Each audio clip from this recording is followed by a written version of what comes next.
అహమనే చెడు కరిగి ఆత్మజ్ఞానం కలగ మౌనమదే పలుకాయే మాయా తెరలు తొలగ ఆనంద తత్వ నిధి సార అరుణా కరుణ పరమతవ రమణ.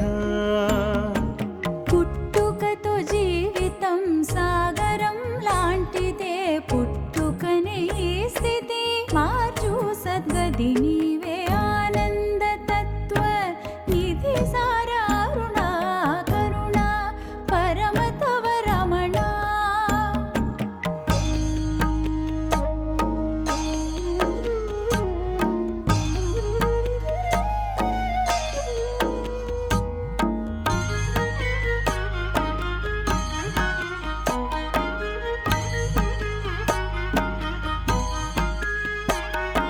పూర్ణమదియేలే పూర్ణమిదియేలే అంత పూర్ణములే పుట్టుకదే పూర్ణమే. ఓం పూర్ణమదః పూర్ణమిదం పూర్ణాత్ పూర్ణముదచ్యతే పూర్ణస్య పూర్ణమాదాయ పూర్ణమేవావశిష్యతే. ఓం శాంతి శాంతి శాంతి. పూర్ణమదియేలే పూర్ణమిదియేలే అంత పూర్ణములే పుట్టుకదే పూర్ణమే. పూర్ణమే మాతై పూర్ణమే లోతై పూర్ణమన్న మాటే సంపూర్ణమేలే.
ఇదే భగవాన్ స్వయంగా ఆయన చేతులతో రాసిన లేఖ యొక్క నకిలీ.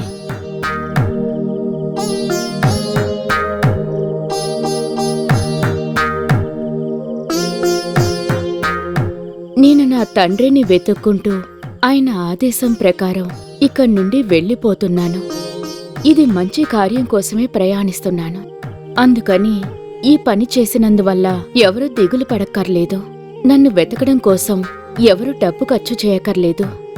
నీ జీతం డబ్బుల్ని ఇంకా ఖర్చు చేయలేదు. ఆ 2 రూపాయలు ఇంకా నా దగ్గరే ఉన్నాయి. ఇప్పటికీ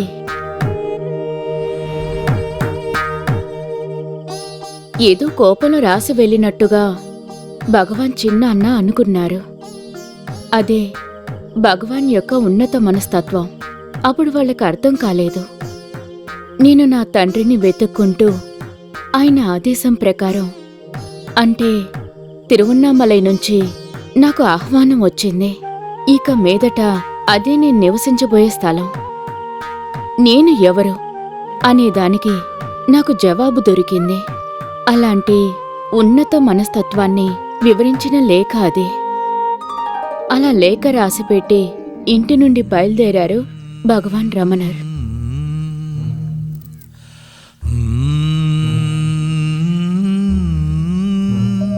అతని ఈ బహుదూరపు బాట ఆయన జీవితానికి మాత్రమే కాదు, ఈ లోకానికే ఒక ఉన్నతమైన తత్వాన్ని ఉపదేశించింది.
ఇంటి నుంచి బయలుదేరిన నేను నడుచుకుంటూ రైల్వే స్టేషన్ వెళ్ళాను.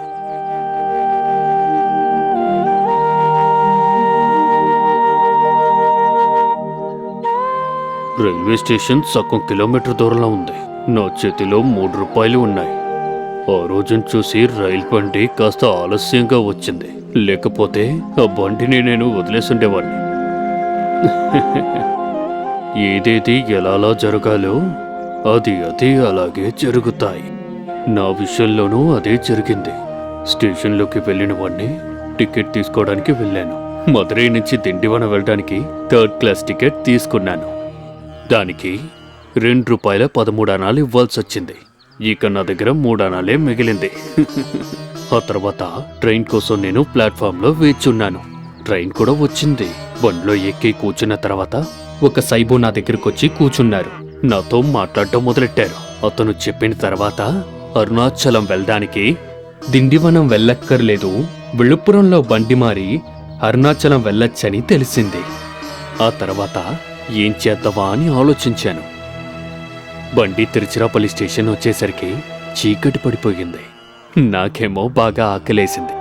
సగం అనా ఇచ్చి 2 బీరకాయలు కొన్నాను.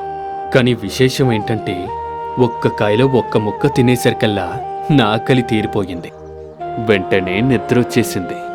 బాగా నిద్రపోయాను. మరో రోజు తెల్లారుజామున 3ంటికి బండి విழுப்புరంలో ఆగిన వెంటనే అక్కడే దిగిపోయాను. విழுப்புరం నుంచి తిరువన్నామలైకి నడుచుకుంటూ వెళ్దామని నిర్ణయించుకున్నాను. ఇవన్నీ జరిగేటప్పుడు నా వయసు సుమారు 16 ఏళ్ళుంటుంది. అలా విழுப்புరం నుండి తిరువన్నామలైకి నడిచే వెళ్లారా? నడుచుకుంటూనే వెళ్ళాను.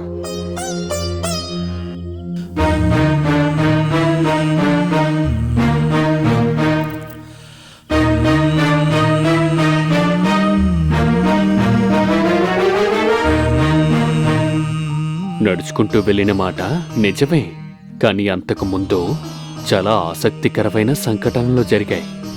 మొదటిది ఏంటంటే, స్టేషన్ నుంచి బయటకు వచ్చిన వాడిని అక్కడి నుంచి తిరువన్నామలై వెళ్ళడానికి దశపలకం ఉందేమో నేను చూశాను. మాంబలపట్టు అని ఒక దశపలకం ఉండేది. ఆ దారిలో తిరువన్నామలైకెళ్ళొచ్చని నాకు అస్సలు తెలీదు. ఈ సమయాన నా ఒళ్ళు నీరసపడిపోవడం వల్ల నాకు ఆకలేసింది. అప్పుడు పక్కనే ఉన్న ఒక హోటల్కి వెళ్ళాను. అక్కడ ఆహారం తయారు చేయడానికి మధ్యాహ్నం పైగా అయిపోయింది. అప్పటి వరకు వేచున్నాను. అక్కడ తిన్నందుకు 2 అనాలు హోటల్ ఓనర్కి నేనిచ్చాను. నా దగ్గర ఎంత డబ్బు ఉందని అతను అడిగారు. నా దగ్గర మొత్తం 2 అనాలే ఉన్నాయని చెప్పేసరికి అతను డబ్బులు తీసుకోవడం తిరస్కరించారు.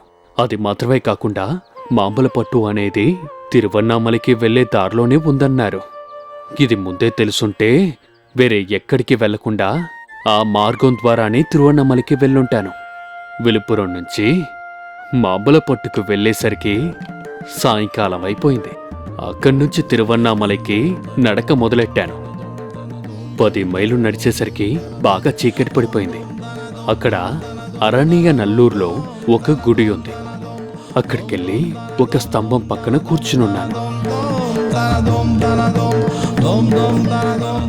అక్కడొక ప్రకాశవంతమైన వెలుగును చూశాను.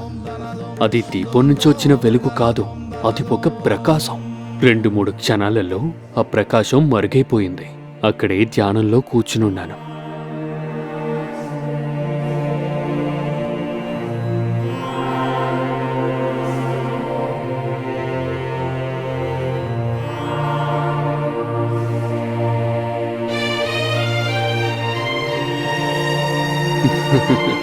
ఎన్ని గంటలు నేను అలా కూర్చున్నానో నాకే తెలీదు.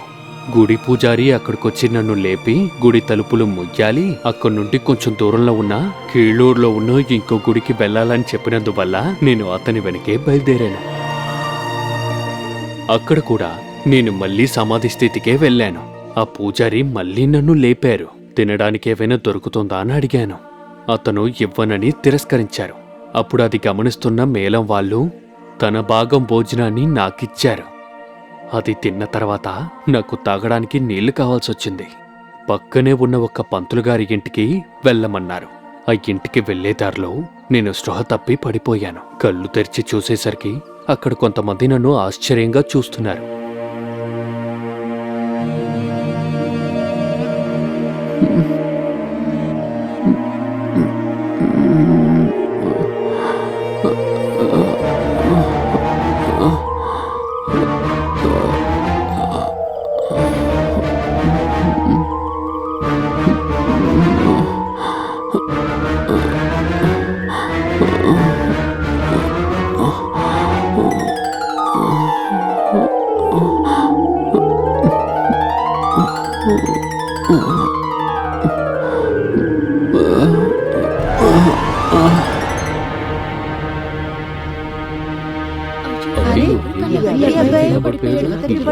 ఏయ్, ఏమైంది రండి, వచ్చి ఈ కుర్రాడికి ఏమైంది అలా పడిపోయాడు ఏంటి పిల్లాడు.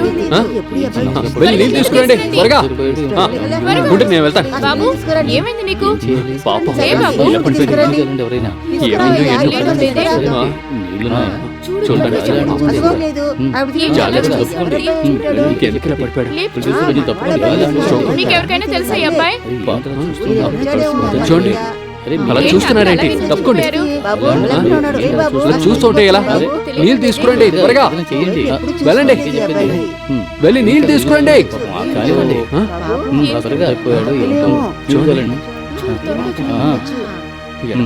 లేపండి కొంచెం ముందు ఎవరైనా వెళ్ళి వైద్యుడిని పిలవండి. ఏం తిను ఏమిటయ్యా పడిపోయాడు. స్పృహ వచ్చింది కదా లే ఏమిటలా చూస్తున్నావు నీళ్లు తాగితే లేవయ్యా ఎక్కడి నుండి లే వస్తున్నావు బాబు? ఎక్కడి నుంచి వస్తున్నావు? ఏ ఊరు? రే లేవమంటుంటే నేనే అలా అడుగుతున్నా. ఎవరబ్బాయి నువ్వు? ఏంటి అలా లే చూస్తున్నావు? బాబు. ఎక్కడి నుంచి వస్తున్నావు ఆ. బాబు? లే. జాగ్రత్త. చూడు చూడు. ఏమైంది? బాబు, లే బాబు. ఏంటి అలా పడిపోయావు? నెమ్మదిగా లేవు, నెమ్మదిగా. లేచి నిలబడు ఎవరు నువ్వు? ఎక్కడి నుండి వస్తున్నావు? ఆ? ఇక్కడ చూడు నుంచి వస్తున్నావు. నీదే ఊరు? ఎవరు బాబు నువ్వు? ఆ, ఏంటి బాబు? ఇలా ఏం చూస్తుంటే ఎలా? అయ్యా, ఏంటి బాబు? నోరు విప్పి అసలు మాట్లాడాలి. ఏం రావడం లేదా? చెప్పు బాబు. బాబు ఏంటి బాబు? సరే, ఎవరింటి పదండి, అబ్బాయి మన ఇది? ఇంటికి వెళ్దాం. బాబు ఏంటి ఏం ఎంత మాట్లాడాలి? సమాధానం మాట్లాడుతావు? చెప్పు. ఏంటయ్యా? సరే పదండి నీకు మనం అసలు ఏం వెళ్ళిపోదాం గుర్తు రావడం లేదా? సమాధానం చెప్తున్నాడా చూడండి. కదా? ఏమో. ఈ అబ్బాయికి అసలు గుర్తులేదు. అలా చూస్తూ కూర్చున్నాడు. అవును, ఈ సరే, అబ్బాయికి అసలు పదండి. ఎవరికీ కూర్చున్నాడుగా? తెలియదేమో మరి. వెళ్దాం పదండి. ఎవరో మరి.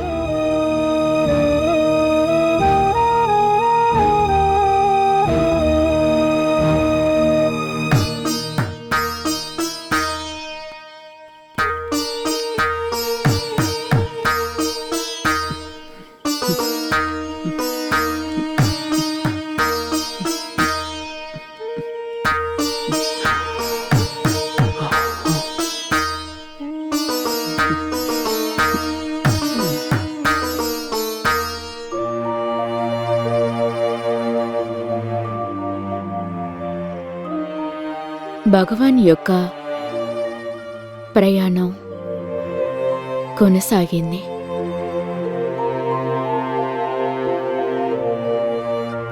ఆయన చెప్పిన ఒక్కొక్క విషయం నా చెవిలో ఇప్పటికీ వినిపిస్తూనే ఉంది. మరుసటి రోజు ఆగస్టు 31వ తేదీ 1896 సంవత్సరం. ఆ రోజు జన్మాష్టమి అంటే శ్రీ జయంతి. కళ్ళు తిరిగి పడిపోయిన చోటు నుండి లేచి మళ్ళీ నడక మొదలెట్టాను. తెల్లారుజామైందా మళ్ళీ నీరసం, ఆకలి. ఏదైనా తిని తర్వాత వీలైతే ట్రైన్లోనే తిరువన్నామలై వెళ్దామని నిర్ణయించుకున్నాను. చేతుల్లో డబ్బులు లేదు. ఏదైనా ఆహారం దొరుకుతుందోనేమోనని ఒక్కొక్క ఇంటి వైపుకు చూస్తూ వెళ్ళాను.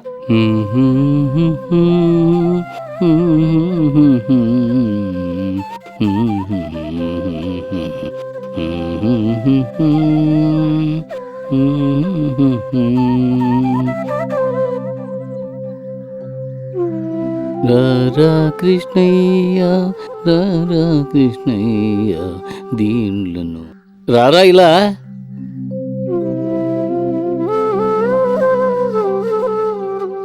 ఏం కావాలి? నిన్నే అడుగుతున్నాను. ఏమిటలా కిందకు చూస్తున్నావు? ఇలా తటపటాయిస్తే ఏమిటి అర్థం? ఏం కావాలో చెప్పు. నోరు తెరిచి మాట్లాడరా. ఆకలేస్తోంది. కాస్త నాకు ఏవైనా ఆహారం దొరుకుతుందా? లోపలికి వెళ్ళు, అమ్మగారు ఉన్నారు. కృష్ణ కృష్ణ రారా.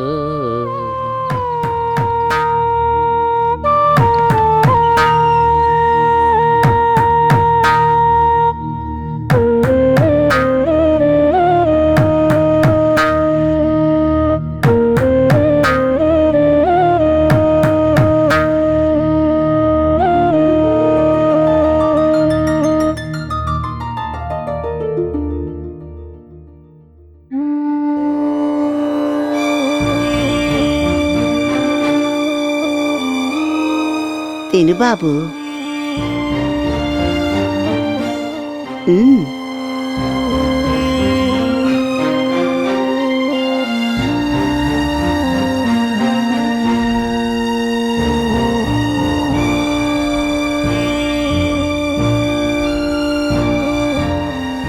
ఏరా బాబు, కడుపు నిండా భోంచేశావా?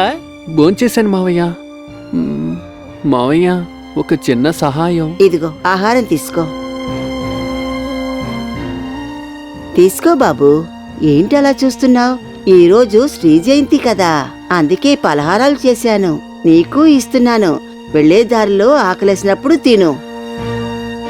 ఏదో సహాయం అన్నావే, ఏం కావాలి? నా కంఠాభరణాలు తీసుకుని నాకొక 5 రూపాయలు ఇవ్వగలరా మావయ్య?